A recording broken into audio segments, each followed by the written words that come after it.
Hello এবং নমস্কার আমার সকল বন্ধুদের।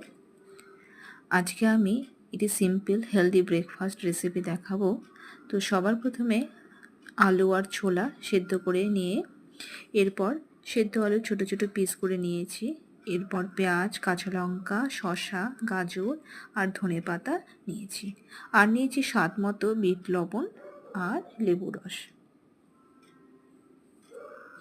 আপনারা চাইলে এখানে তেঁতুলের পাল্প ব্যবহার করতে পারেন।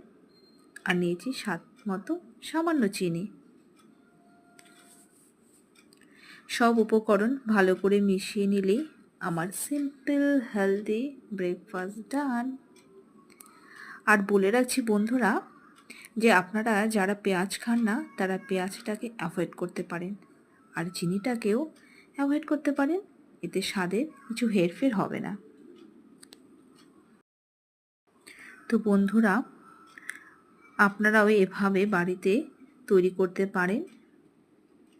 তো আমার এই ভিডিও আপনাদের কেমন লাগলো কমেন্ট করে অবশ্যই জানাবেন। ভালো লাগলে লাইক ও শেয়ার করে পাশে থাকবেন। ভালো থাকবেন, ভালো রাখবেন। বাই।